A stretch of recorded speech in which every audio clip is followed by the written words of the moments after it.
अब आप लोग क्वेश्चन नंबर 2 में आ जाएंगे। क्वेश्चन नंबर 2 में बोल रहे हैं give reasons why the given numbers are not perfect square. यहाँ पे क्वेश्चन नंबर 2 में बहुत सारे नंबर्स दिए हुए हैं, ठीक है, और इसमें बोल रहा है कि ये परफेक्ट स्क्वायर क्यों नहीं है, रीज़न लिखो। ये 12,000 हो गया, ये परफेक्ट स्क्वायर क्यों नहीं है, इसके सामने हमको रीज़न लिखना है, ठीक है।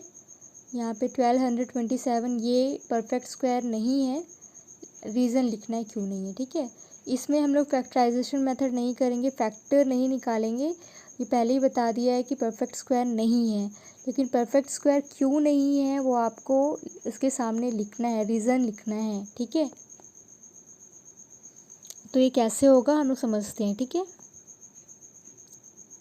वो कैसे, देखो यहाँ पे देखना क्या लिखा हुआ है, rules for finding perfect square without factorization. यहाँ पे ये बोल रहा है कि हम लोग को यहाँ पे एक रूल दिया हुआ है कि हम बिना फैक्टर निकाले ही किसी भी नंबर को देख के पहचान जाएंगे कि वो परफेक्ट स्क्वायर है या नहीं है, ठीक है। तो यहाँ पे रूल थोड़ा ध्यान से देखेंगे और पढ़ेंगे, ठीक है। तो पहला दिया हुआ है नंबर हुज यूनिट प्लेस मतलब ones place digit is 2, 3, 7, 8 will never be a perfect square. किसी भी नंबर का अगर यूनिट प्लेस में टू होगा, 3 होगा, 7 होगा या 8 होगा तो वो हम देख के ही पहचान जाएंगे कि वो परफेक्ट स्क्वायर नहीं है। अगर आपको डिफाइन नहीं समझ में आ रहा तो मैं एग्जांपल से समझाती हूँ आपको, ठीक है। जैसे एग्जांपल में देखिए, पहले वाले को देखिए, यहाँ पे क्या लिखा हुआ है 1227 मतलब कितना है 1227 है। तो इसके यूनिट प्लेस मतलब लास्ट वाला, ठीक है। ये लास्ट वाला वंस प्लेस होता है, ये टेंस प्लेस होता है, ये 100 प्लेस होता है, हमको पता है। तो हम ये अगर हम बस नंबर देख के हमको पहचानना है, कोई नंबर दिया हुआ है उसको देख के हमको पहचानना है कि ये परफेक्ट स्क्वायर है कि नहीं है, तो मैं क्या करूँगी, सबसे पहले इसके वंस प्लेस को देखूँगी। इसके वंस प्लेस में कौन सा नंबर है 7, मतलब यहाँ पे लिखा हुआ है कि अगर यहाँ पे 7 हुआ तो वो परफेक्ट स्क्वायर नहीं होगा, तो हम लोग देख के पहचान गए कि परफेक्ट स्क्वायर नहीं है, ठीक है। वैसे 48, इसके वंस प्लेस में क्या नंबर है 8, तो जहाँ पे भी जिसके वंस प्लेस में 2, 3, 7, 8 इन चारों में से कोई भी नंबर रहता है तो वो परफेक्ट स्क्वायर नहीं होता। तो इसके वंस प्लेस में 8 है, इसलिए परफेक्ट स्क्वायर नहीं है, ठीक है। वैसे सेम एज इट इज़ 22 के लिए इसके वंस प्लेस में क्या है, यूनिट प्लेस में कौन सी डिजिट है 2 है, तो ये भी क्या होगा, परफेक्ट स्क्वायर नहीं होगा। 43, अब इसके वंस प्लेस में क्या है 3 है, तो ये भी क्या होगा, परफेक्ट स्क्वायर नहीं होगा। मतलब आप देख के ही पहचान जाएंगे कि ये परफेक्ट स्क्वायर नहीं है, ठीक है। आपको फैक्टर से निकालने की ज़रूरत नहीं पड़ेगी। उस क्वेश्चन में आप फैक्टर का यूज़ नहीं करेंगे जिसमें वो सीधा ये वाला मेथड अप्लाई करने बोलेगा, ठीक है। मतलब बस देख के ही पहचानना जिसमें होगा उसमें ही आपको ये मेथड यूज़ करना है। सेकेंड रूल क्या है कि देख के पहचान लेंगे हम लोग। सेकेंड रूल बोल रहा है कि a perfect square never has odd number of zero in the end of the number.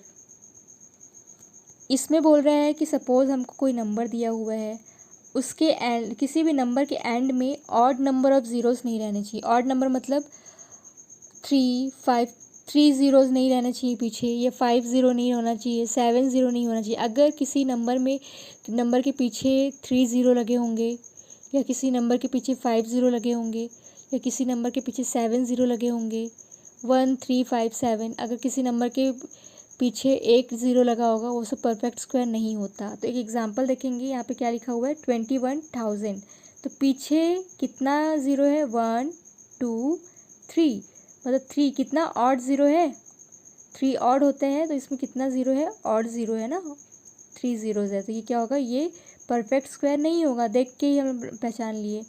अब ये क्या होगा, इसमें इसके पीछे कितना ज़ीरो है 1, 2, 3, 4, 5, इस नंबर के पीछे एंड में कितने ज़ीरोज़ हैं 5 ज़ीरोज़ है, मतलब क्या ये ऑड नंबर है, ऑड ज़ीरो है ना, तो ये हो जाएगा परफेक्ट स्क्वायर नहीं होगा। इसको देखो 22 के पीछे कितना ज़ीरो है 1, ये भी क्या है ऑड ज़ीरो है ना, ऑड नंबर ऑफ ज़ीरो है, 1 क्या होता है ऑड होता है, इसलिए ये भी क्या होगा, परफेक्ट स्क्वायर नहीं होगा। तो हम लोग फिर से एक्सरसाइज में आ जाएंगे। क्वेश्चन नंबर 2 में क्या बोला है कि हमको रीज़न लिखना है सामने, तो मैंने वहाँ पे रीज़न लिख के दिया। वो अभी रूल बताया ना आपको, पहला रूल और दूसरा रूल, वो रीज़न है ना।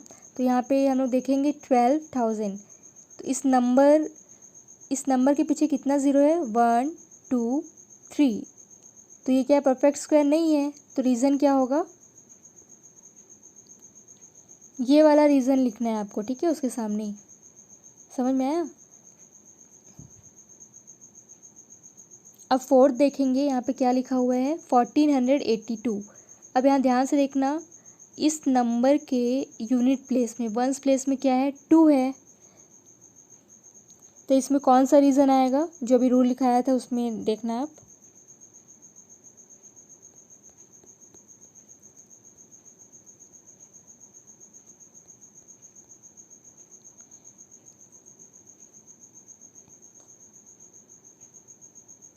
ये पहला वाला रीज़न लिखेंगे आप, ठीक है। एग्जाम्पल नहीं लिखेंगे, ये जो रीज़न मैंने लिखाया है ना, इसको लिखना उसके सामने।